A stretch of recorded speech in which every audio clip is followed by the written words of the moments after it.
Hello and welcome to The Shift, the podcast that aims to tell the no-holds-barred truth about being a woman post-40. Created and hosted by me, writer and broadcaster Sam Baker. My guest today is the journalist and human rights activist Natasha Walter. She is the author of 2 generation-defining books about feminism, The New Feminism, published in the late 90s, and Living Dolls, published just over 10 years later. A truly shocking polemic in which she questioned her own previous beliefs that equality was on the way to being a given, and old-fashioned sexism was just that, old-fashioned. Oh, how we laughed. Her new book, Before the Light Fades, is very different, and yet has a lot in common with those books. A memoir of grief and resistance, it follows Natasha, now in her 50s, on a journey into her mother's past after losing her to suicide in her mid-70s. What she finds not only makes her question what she thought she knew about her mother, but also what she wants for her future self. There's also massive value in stepping into your desire to contribute, to be part of a network, to be part of a movement, to be part of change without feeling that you have to go, me, I'm going to take the responsibility. And it's really important. Natasha joined me to talk about getting to know your parents as people, rejecting her mother's feminism, and why we must keep talking across the generations. We also discussed what feminine rebellion looks like, doing civil disobedience in her 50s, and why she's so over organising other people. Me too, Natasha, me too. Oh, and thanks to Natasha's mum, I have a new mantra. Repeat after me. You have shoes.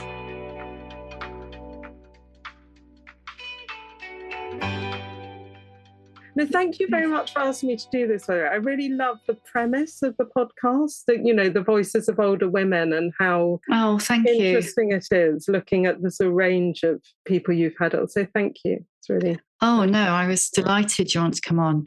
Do you know what? It's so interesting because I started it, it'll be 3 years ago in September. And the initial plan was I was just going to do 6 episodes and see. And it took off so quickly. It was obviously, I was not the only one sat in my living room going, where's everybody gone? Yeah. I can't stop thinking about the book. It's just taken root in my head. So it'd be really interesting to see how it goes. Have you had much response yet? Yes. So it started, obviously there's no sort of formal response really yet. It hasn't yet been published. So I'm in that slightly, that in limbo, sort of trepidatious time when you're sort of waiting to see what people think. But I've had, obviously the response I've had so far have been kind of incredibly warm. I remember reading The New Feminism in the 90s and then reading Living Dolls when it came out. And actually, I just listened to it again. Really shocked me actually listening to it again, how shocking it still was. And this is a real... Before the Light Fades feels like a real departure for you. So tell me what led up to the writing of it. It is a real departure for me. And I suppose that's why, this run up to publication does feel a bit more anxious because it's such a personal book. I've really put myself on the page and it's very, very honest. That's not to say my other books weren't honest, but my other books, The New Feminism and Living Dolls, I was writing more at a distance, and I was writing, I suppose, those books from a place of greater certainty. I'd go out, I'd do my research, I'd, marshal the ideas. And by the time I came to sort of put them down on paper or to give them to my publisher, I was quite certain about what I wanted to express, what was going wrong, as it were, what I wanted to see change. This is a completely different book because it really comes out of a personal journey that I was on and a time of great uncertainty for me. So while I was writing it, I was exploring. I didn't know really what the book was until I'd written it, because it springs from my own reaction to my mother's death. My mother died at the end of 2017. She took her own life.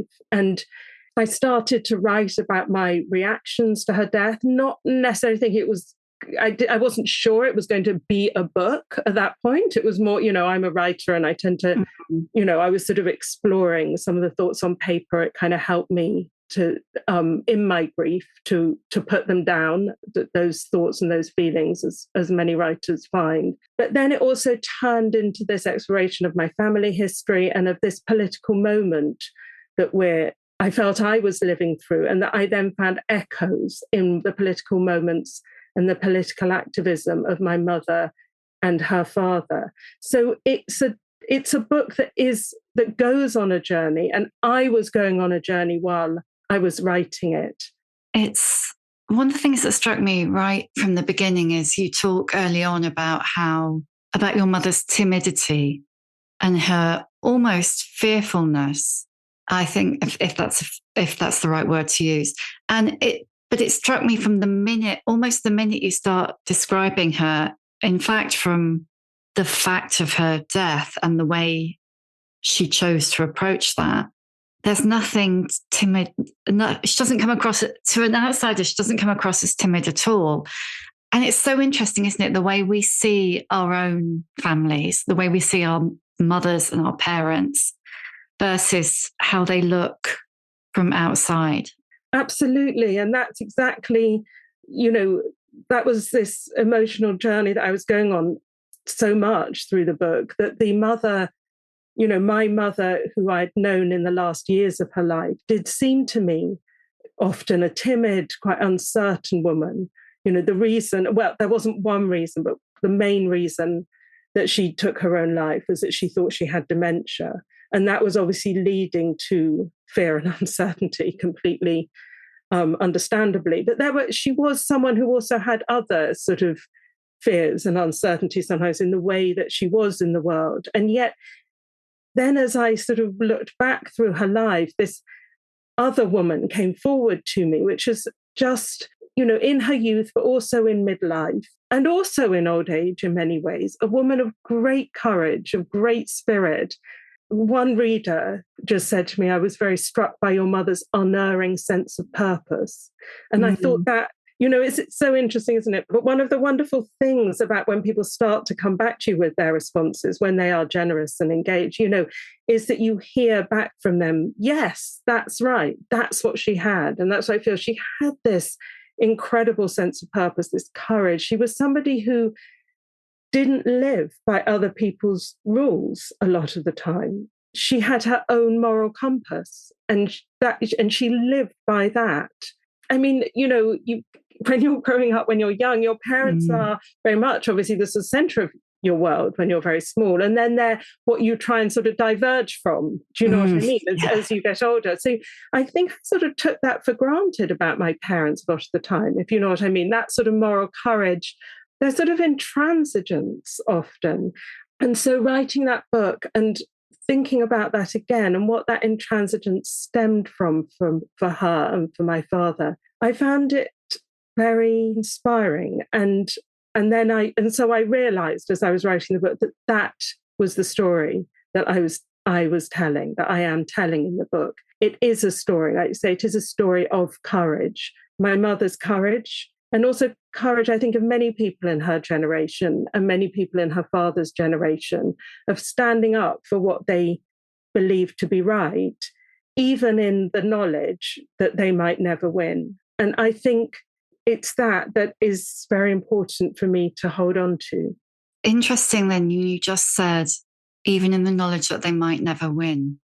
And I wonder if that's the thing that's changed, is that when now it feels like often we go into something, we want to know that there's going to be a positive outcome rather than doing it for its own ends. I mean, I haven't been thinking about that. It just popped into my head when you said that. I think that's absolutely right. And as campaigners, I'm very involved in campaigning in different ways. I ran an organisation working with refugee women for a long time, which was a campaigning organisation, as well as running services. I'm involved in environmental activism. And as campaigners, we're often encouraged to think, what does success look like and what are the wins that we're going for? That's absolutely right. We wouldn't be doing it if we didn't want to change things and we didn't want to win.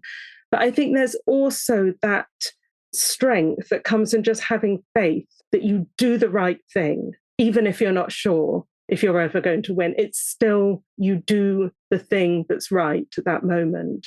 And that comes over to me, very clearly in my mother's life, but also even more so in her father's life. When I talk about my grandfather and his life in the 1930s, I'm not in any way trying to draw parallels between what we face now and what people faced in the 1930s in Germany. It's no direct parallels. I think echoes always down the generations, that you want to try and do what's right.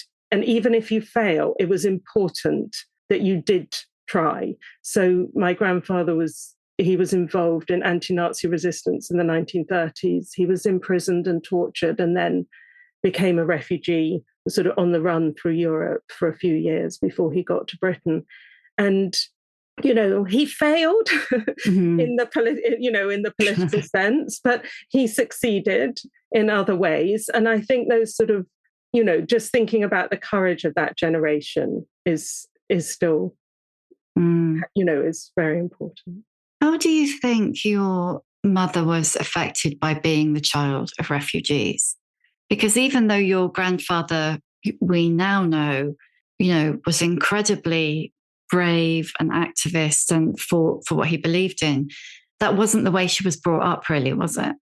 That's right. So once my grandfather got to Britain, he was then detained as well in Britain in that huge internment of Jewish refugees. After that, he very much became a very quiet person. He became somebody who felt it was important to keep your head down. Particularly, I think it was out of a desire to protect his family. Once he had children, he really felt he didn't want to see his family go through what he had gone through. So it was a very quiet, sort of bourgeois, conventional family that my mother actually grew up in. And she never knew that much about what he'd been through until sort of later in life, when, interestingly, in her midlife, she went on a sort of journey of trying to find out more. But he really didn't speak about what he'd been through very much. And I think that's quite, that's often the case for refugees, particularly at that time when there was less emphasis on the importance of talking through things. Yeah. So how do you think that influenced her? Because she was from quite a young age. I mean, there's a moment where you write in the book about finding the document of her first incidents of civil disobedience, which I just absolutely love the idea of her with her handbag and her tweed A-line skirt doing civil disobedience. Obviously, she did get that from her father, but it's the antithesis of how she was actually brought up, wasn't it? I know, that was so interesting to me and such a sort of conundrum really in her life. But yeah, she had this courage from a young age. She was very like her father in that way. And she went out into the nuclear disarmament movement wholeheartedly. She was getting involved in illegal sit-downs and even more sort of courageous illegal activity to try and stop nuclear weapons in the UK. So she was this very brave woman who was throwing herself into activism, but her father didn't support it, even though it echoed what he had done in his youth. And it caused a real rift between them for a while because he wanted to make her a ward of court to try and stop her from going out into civil disobedience. And they really fought and they argued about it a lot. How old was she then? So she was 19 then and still living at home. And I think she felt that there was also a protectiveness because she was a young woman. Complex layers of family history. He had actually been an illegitimate son. His real biological mother had not been married and he'd been brought up by his aunt.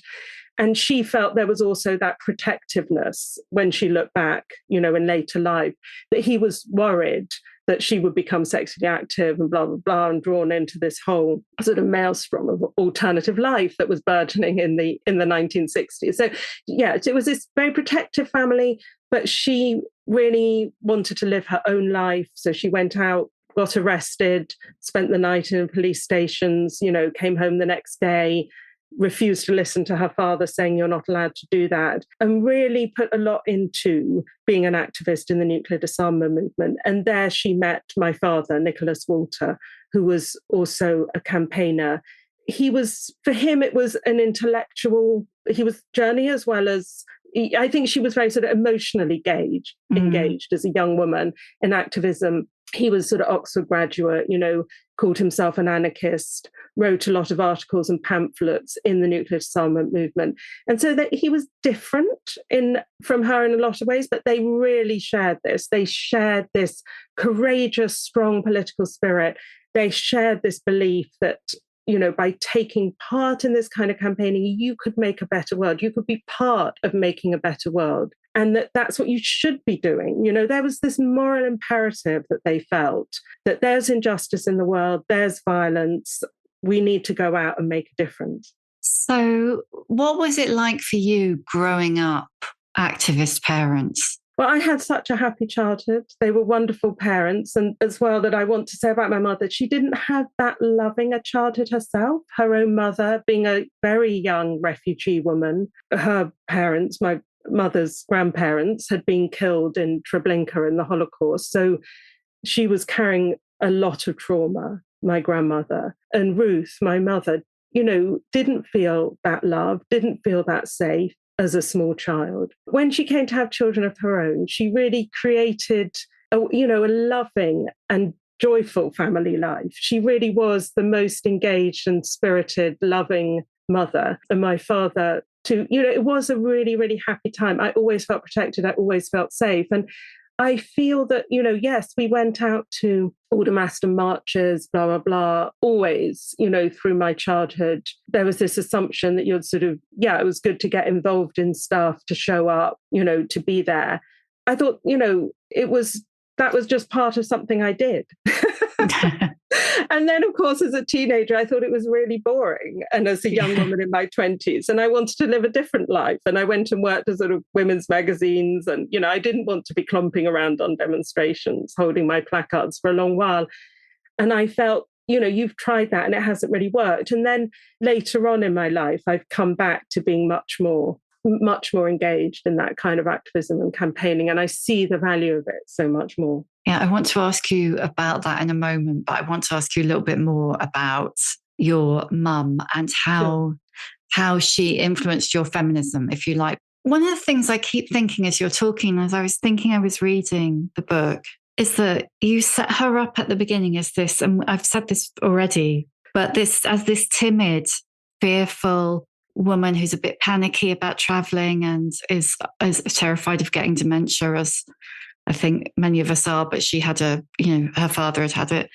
And yet, as you discover her, you start to say, oh, well, there was no Barbie or Cindy or Enid Blyton in our house. And she wouldn't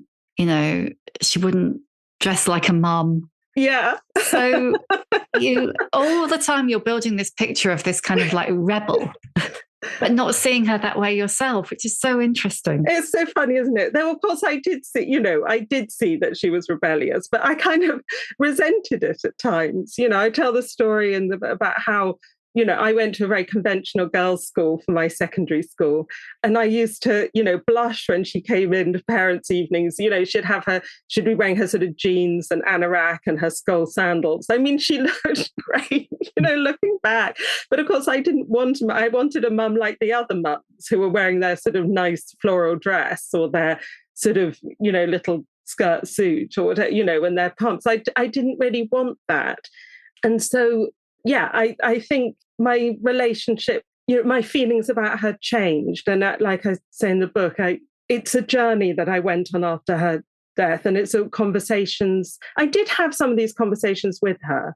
They're conversations that obviously were broken by death. But with feminism, she was a feminist. She was a feminist in the 60s. She was a feminist in the 1970s. Got spare ribs. She, read the great feminist writers. And it wasn't as though she kind of sat at their feet and was like, oh, you've opened my eyes. She was more, yeah, absolutely. I always felt that. I never wanted to be constrained as a woman, and it was so she loved women's liberation. And in a way, she didn't have to intellectualize it too much. It was very much just, that's who she was. And then I think as I came into feminism, I did reject some of that, what she'd found in feminism.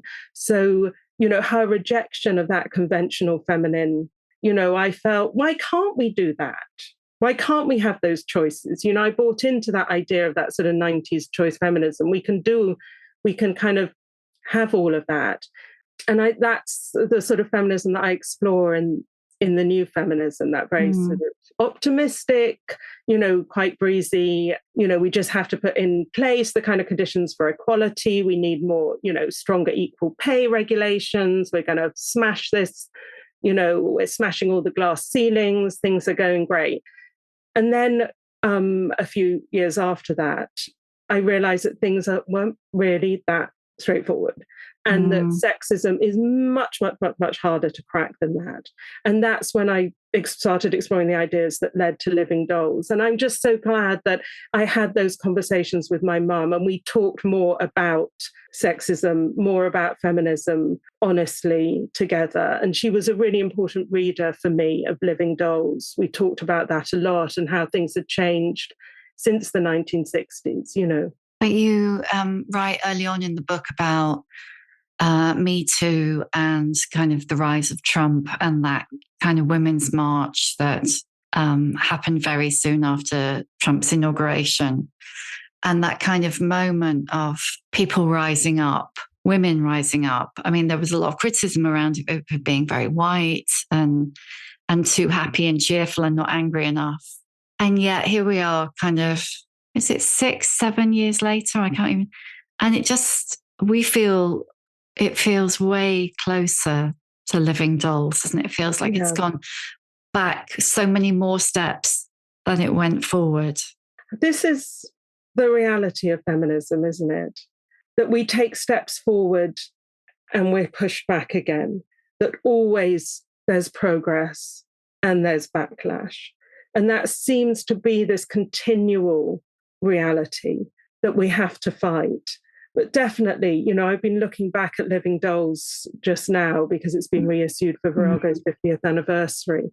And it is really, but it really is telling to me, you know, there it is with a Barbie-like doll on the cover. And here we are, you know, we're talking the week before the release of this huge phenomenon of the Barbie film. And it feels that it's still really, really hard for women to move out of those pink boxes, you know, for us to get away from that kind of dollification of what it is to be a woman, to get away from that self-consciousness, that hypersexuality, you know, these pressures on that weigh so heavily, particularly on young women.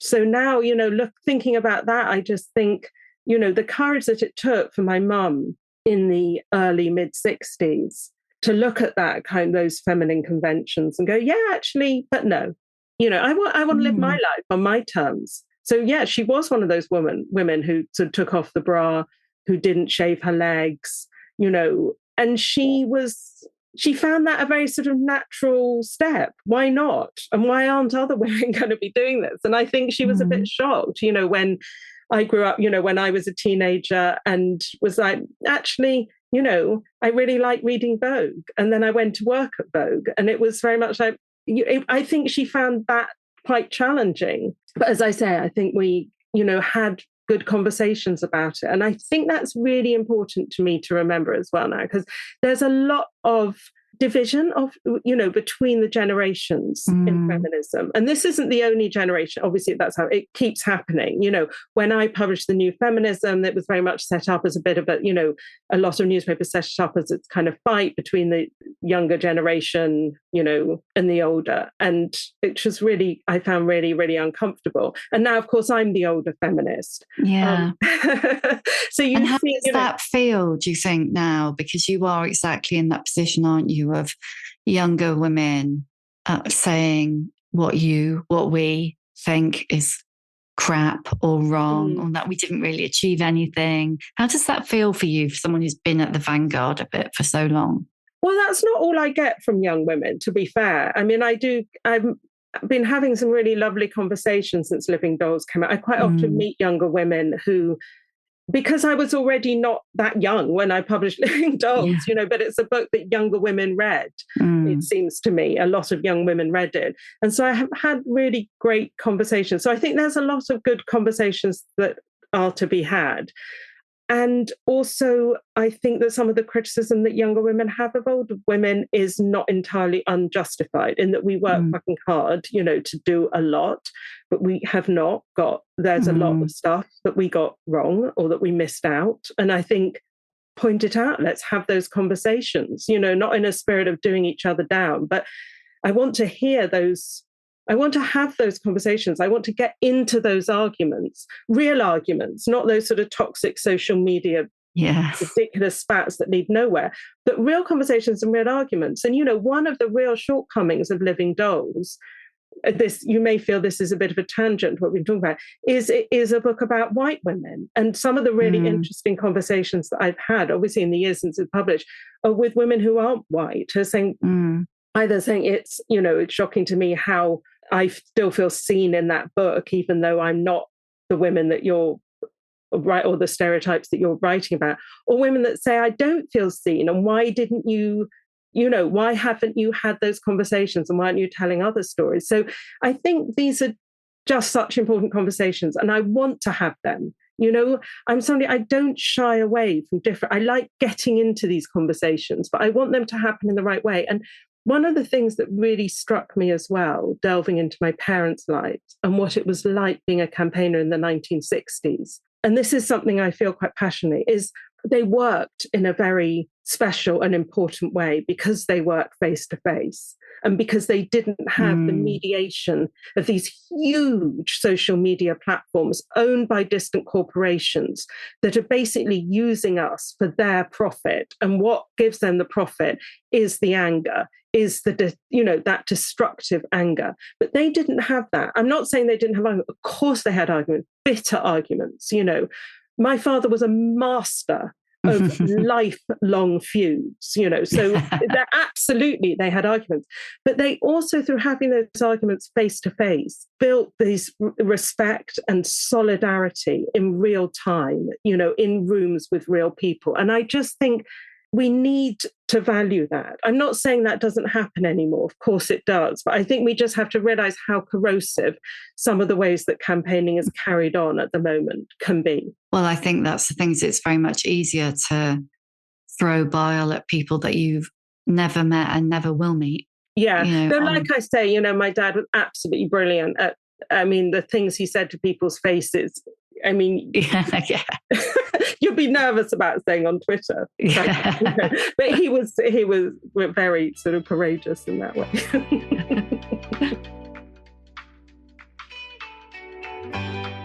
I was struck by something you said about being kind of women of our generation. I think we're more or less the same age, but probably also older and younger women, being hyper conscious of other people's expectations, but also how, having criticized the way women impose that discipline on themselves, whether it's refusing to age or whether it's, body image or what it is. But the fact that, that eternal feminist kind of conflict is like, I'm a feminist, but I want to lose half a stone. And, No, totally. I'm a feminist, but, and that kind of extent to which you have, well, in your words, taken some pleasure all my life in the constant exercise of control and the payback it's given me in social approval. How do you feel that has changed, if at all, as you've got older? I think it has changed for me as I've got older, in good ways and bad, if that makes sense. I've embraced my grey hair. I've enjoyed doing that and not sort of feeling that I have to, or, that when I go out, I'm not objectified in the same way as I was, so that I don't have to be conscious of that. And I feel that in many ways enables me to focus more on what I'm kind of bringing in other ways, my voice or my experience or my support for others. Do you know what I mean? That there isn't this attention directed on my looks anymore. And so that makes things easier. I feel that's a positive in many ways. But of course, it can also be a negative for older women, because we also can become, invisible in many contexts. And I think we also often feel we have to be kind of super careful not to overstep in some contexts, as a sort of white middle-aged middle-class woman, I sometimes feel, well, I really don't want to raise my voice when I'm annoyed, because I really don't want to sort of come over as that sort of squawky Karen who, is making a fuss over there in the corner of the restaurant. Do you know what I mean? So I think there's that, as always, we're fighting to live authentic lives, and stereotypes keep sort of squashing the breath out of us. And it's hard work, isn't it? It's hard work to push those aside and to try and forge forward. And I do feel, going back to this book, that there's something about the way that my mum did it that I do feel, was inspiring. And definitely when she aged, I'm not saying that, aging's never easy, but I do kind of love looking back to see the way she aged. She had this sort of waist-length white hair, and I've got lovely images from, a party the year before she died, where she's got a waist-length white hair and this white trouser suit, and she's just rocking it, She looks great. I mean, your mum had a really, I think to say she had a rebellious approach to that kind of, the way that we're meant to age, but not look like we're aging, but also not look like we're trying too hard not to age. She just had zero time for that, didn't she? Absolutely. She absolutely had zero time for it. She was totally uninterested. And she was actually baffled by other women's interest in it. I remember her being absolutely baffled when she saw me put a face mask on when I was, 14 or something, to try and deal with my spots. What are you smearing on your face? She was completely, she had zero interest in all of that. And that's incredibly refreshing, I must say, for a teenager growing up in that kind of environment. But you went the other way, didn't you? We all have to rebel in some way. Yeah. There's a moment in the book where, when you work on Vogue and you're talking about you've been out and bought shoes in your lunch hour, and your mum says, "But you've got shoes." Yeah, that's absolutely right. I so remember that conversation. She said, "But you have shoes," and I thought, it's so great, isn't it? The idea that you've got enough. To have enough, is that something that we've lost? That idea of having enough. Capitalism drives us always to desire more, to desire more. I think we really have bought into it, that we're constantly in that process of self-improvement and consumption, and it can never end. It can never be enough. My mother just didn't have that, but you have shoes. I love that. Yeah. At a time, in a generation where, think of Sex and the City and how basically liberation was sold back to us as having the biggest shoe cupboard, the Manolo Blahniks, it's for me a great alternative. I think what my mother gave me, it's a touchstone. I think we need more of that spirit, of her spirit. I think I need it as my screensaver. Like, you have shoes. I hear myself saying it to my daughter, of course, now, because now that I'm at the other end, and I feel, I have shoes. Yeah, I have way more shoes than I need. All I want now is the comfortable shoes. All my heels have gone on eBay long ago. Oh, God, yeah. I still have a handful of pairs, but I think about the high heels that I had when I worked in magazines, and I could walk in them, Now I can't even look at them without wincing, let alone wear them. No, totally. God, what was I thinking? Your mum really kind of symbolized a sort of feminine rebelliousness, didn't she? Which was maybe suppressed in her early years of campaigning with your father. Do you think that we're seeing more or less of that now? I think we're seeing less of it in many places. And it's something that I want to hold on to and to believe in. But I think there are definitely places, there are campaigns, there are places in the world where you do see that kind of feminine rebellion.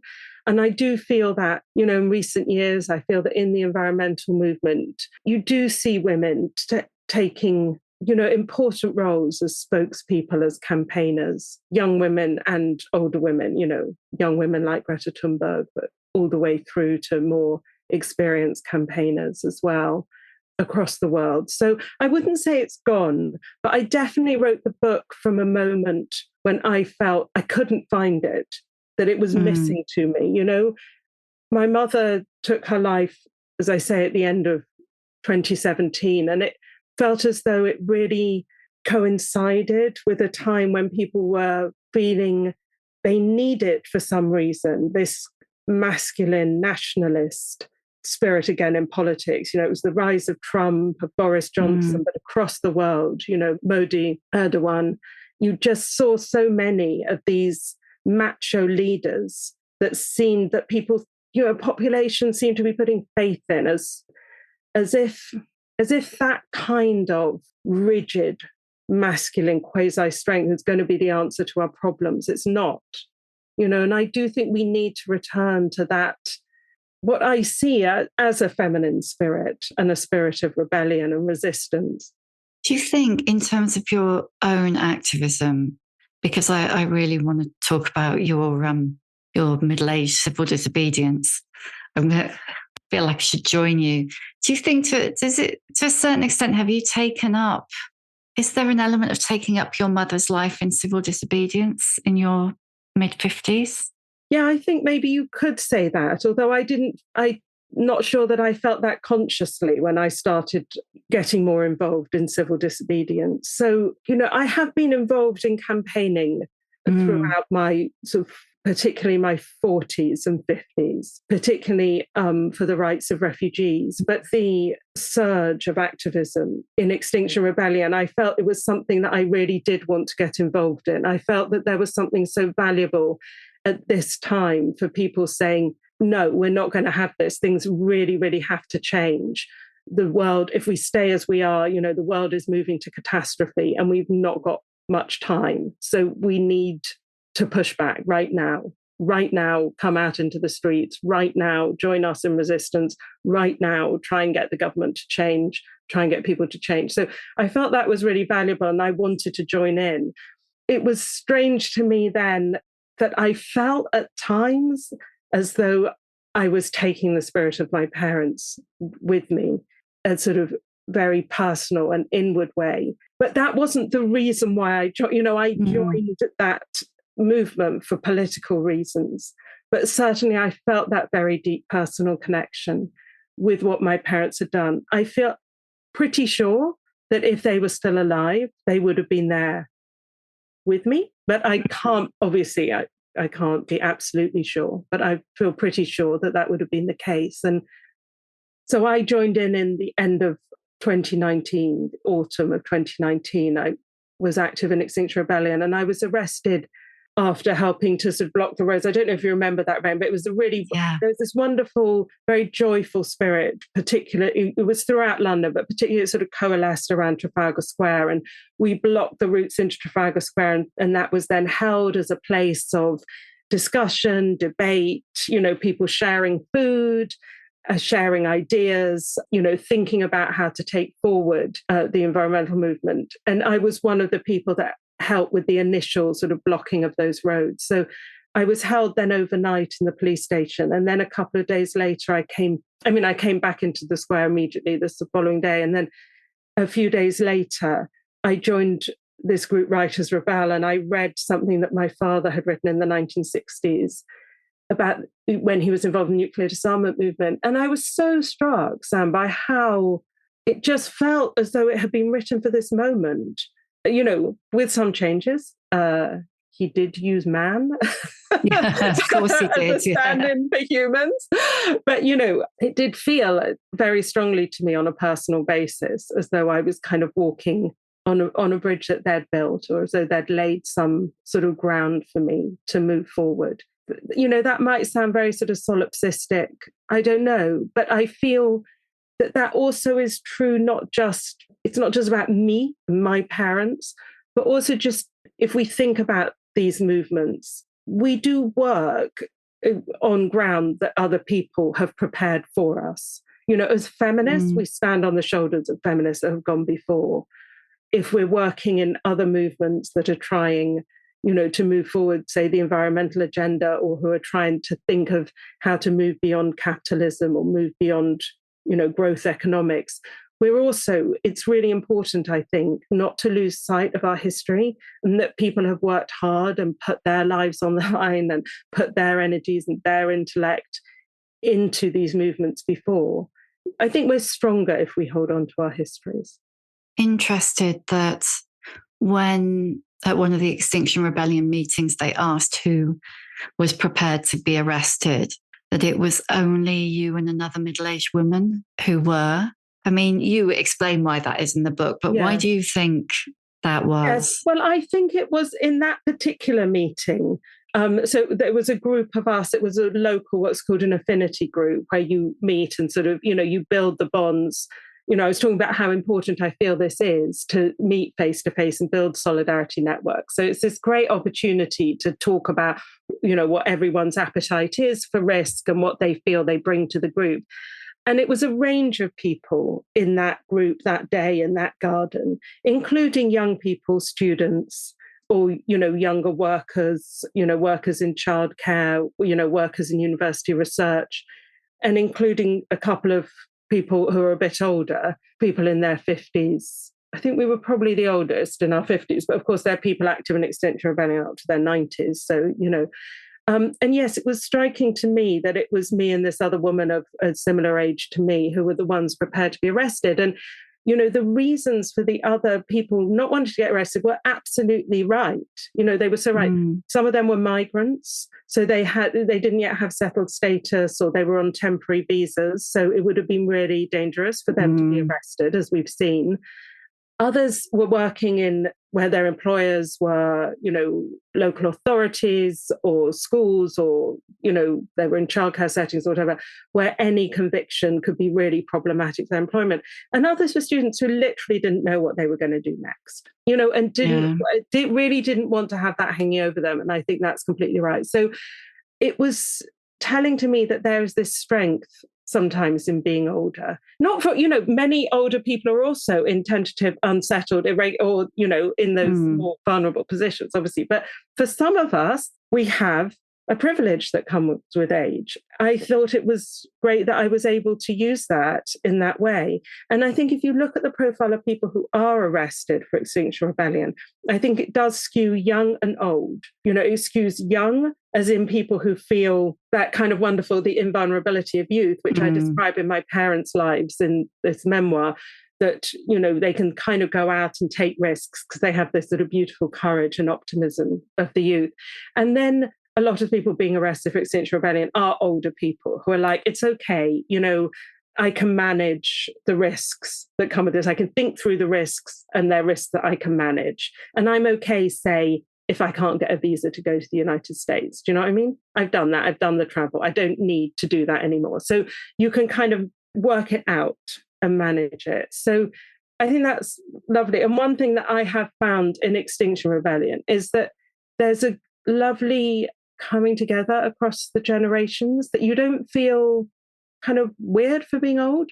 If you know what that you want to get involved in this stuff, and the young and the old are going to work together. There are other problems, I know, in Extinction Rebellion, that it's not often a welcoming space for people who aren't white or who aren't middle class. But I think it's really good on cross-generational working. Were you charged with anything, or did you just get a caution? Yes, I was convicted with obstruction of the highway, which in those days, because that was pre this new legislation, was a very minor offence that only carried a minimal fine. And I got the very most minimal fine for that. Of course, now obstruction of the highway is a much more serious offence, because we're living under this very repressive government that's put... It's just so much more repressive. And so obstruction of the highway can even carry a custodial sentence. There's the possibility of that. It's much more risky now for people to protest. I don't think we should pretend that isn't the case. We need to stand up, I think, and defend our rights to protest. There was just one more thing on this. There's something that you wrote that really resonated with me, where you were saying that this was a time in your life where, after you've spent your life managing people and taking responsibility and organising, and that you just don't want to organise anything. You don't want to manage anyone. You don't want to take responsibility except for yourself. You just want to contribute and be useful. And literally, when I read that, I just thought that was just like a big flashing neon sign to me, because I feel exactly like that. I just don't want any of that anymore. I want to do stuff that makes a difference, but I don't want to be responsible for anyone else's salaries or schedules or anything. And what do you think that is? Do you think that's like a 50-something thing? What do you think it is? I think it's great in many ways. Yeah, If we can be honest about it. Why can't, I felt that was the thing with this book. I often hesitated about putting certain things down on paper because I thought, will people judge me that I don't want to say be the leader anymore, which is what I'm really saying that. And I think often, particularly in feminist discourse, we often talk about the importance of like stepping into your power, owning that whole your leadership potential, looking for great role models. And the role models are sort of highly visible women with this huge amount of responsibility. But I think there's also a massive value in stepping into your desire to contribute, to be part of a network, to be part of a movement, to be part of change without feeling that you have to go, me, I'm going to take the responsibility. And it's really important in a movement to feel that you can, make that contribution. And I think, yes, I feel there's a huge value for that in that. And that we should be okay about saying that sort of individualism, where I'm going to sort of step forward and the focus is going to be on me. That's not for me right now. So, yeah, it was very important for me to join in with something without being the leader anymore. The other thing I suppose I just want to say, one of the important parts of the journey that I went on that I think might resonate for your listeners is that I was grieving when I started writing that book. I was deeply, deeply unhappy, whatever you want to say, whether it's depression or anxiety, but I was in a very, very dark place. And I felt that a lot of the messages that I was getting from others and from society were about self-care, was about looking after myself, isolated from the rest of society. And so I mapped some of the ways that I tried to do that. I went and did my yoga, I went and did my running and my swimming and my gardening. I sort of looked after myself. I took some time off work to look after myself. And that worked up to a point, and it was really nice. And I was lucky that I was able to spend some time doing that. But what actually really worked for me in terms of sort of reconnecting with who I am and moving out of grief completely, because you don't, when you lose people you really love, the grief does stay with you, but feeling able to sort of participate in the world again, not being completely kind of corroded by the grief. What really worked for me was stepping back out into the world and joining up with other people who are trying to make change. So I just wanted to say that really, because I think that often we individualize. When we're unhappy, when we're anxious, when we're depressed, we sort of feel, I have to fix it. I'm going to go into my own little space to fix it. And that can work. But sometimes to fix it or, to make things better, to be able to, to come through, what does work is actually joining up with other people, working with other people, helping other people, volunteering with people, or getting active, being arrested with other people. It's all... I think making those connections and thinking, actually, this isn't just about me, it's also society. It's so interesting that you say that, because I'd actually written down self-care like a corset. And I think I so agree. That kind of, I hate mindfulness and calm too. It's not for everyone, It's not for everyone. And fair play to those who it helps. One of my very good friends my closest friends who read the book said, I think you are a bit mean to people who like yoga. I was like, that was not my intention. And in fact, I do a lot of yoga. I still do yoga. I love it.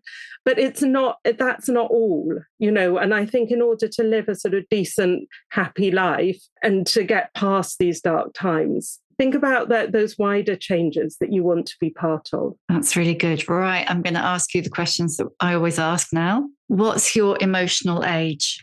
I found this one quite hard because it's not that I think I'm young for my age. I'm really happy to be 56.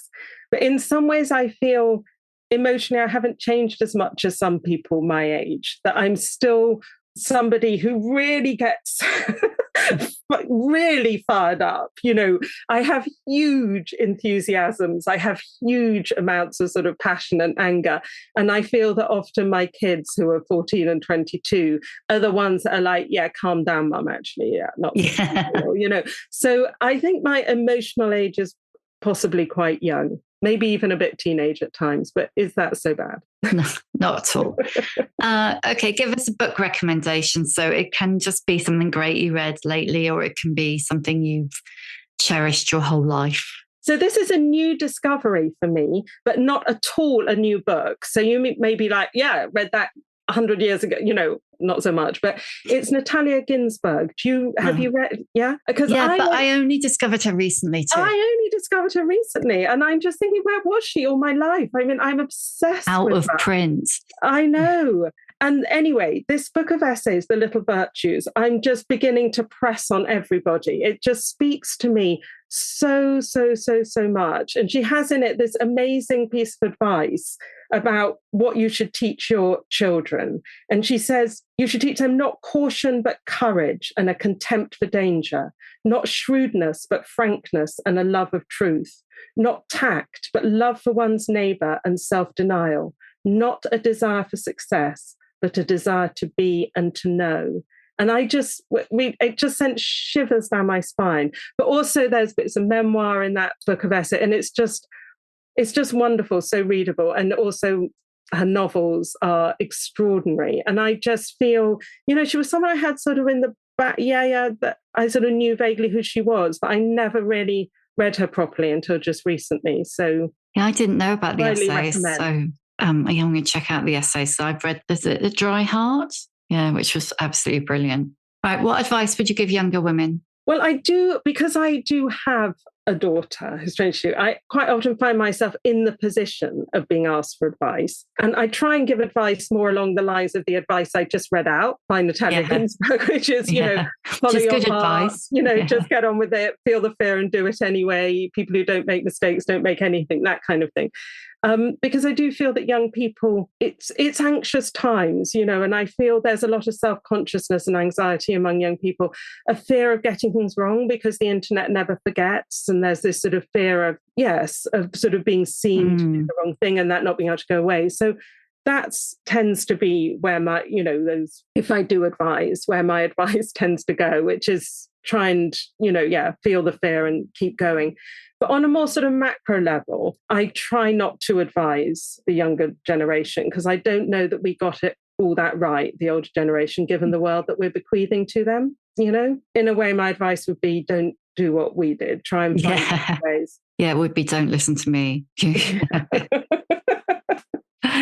Who is an older woman who's inspired you? Well, I'm going to have to obviously say my mother. And I hope that, by writing about her life, exploring her life, and now publishing this book about her life, I really hope that others will find inspiration in the way that she lived. Yeah, I think that your wish will come true. What is your superpower? I think my continued enthusiasm keeps me going. The thing the physical aging doesn't bother me that much. I mean, obviously it's annoying when, your knees hurt or whatever.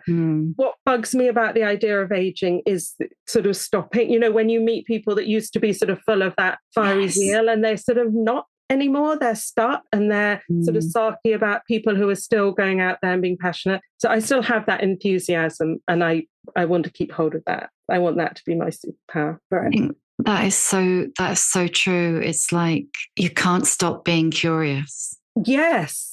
And finding new things, and developing your ideas. I'm very happy to say, when I'm wrong. And I feel there's something in our culture at the moment that's like, you have to have got it all right the first time, you put anything out there and then you can't change, which I think is very depleting. Yeah, it kind of goes back to what we were saying earlier, isn't it? It's like, it feels like there's now this idea that don't even start if you can't win. Yes, exactly. You've got to have it all right. Yes. And I think that also, ties back into that whole social media thing and the sort of mockery of people getting it wrong rather than wanting to engage in the arguments and discussions so that we can kind of learn from each other's mistakes. All right, last one. How many fucks do you give? Well, obviously, I'd like to say I give 0 fucks, but I care deeply about the opinion of people that I respect, and I think I'm not sure that is a bad thing. Because I think it is through and trying to learn from one another. So if people gave me feedback and I was just like, I don't care what you think and just sort of go, that way you don't learn and you don't develop and you don't grow. But yeah, I try and have zero fucks about obviously what random guys say about my appearance or my opinions on the internet. Thank you so much. I've absolutely loved talking to you. It's been such a joy. Thank you so much.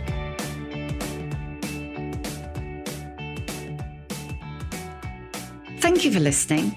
If you enjoyed this episode, you might also like our conversations with Kate Moss and Philippa Perry. You'll find a link to them in the show notes. You can hear a new episode of The Shift each Tuesday, wherever you get your podcasts. If you like what you hear, please do rate, review and follow, because it really does help other people find us. And if you'd like more of The Shift in your life, head over to theshiftwithsambaker.substack.com and sign up for weekly newsletters, podcast extras and more.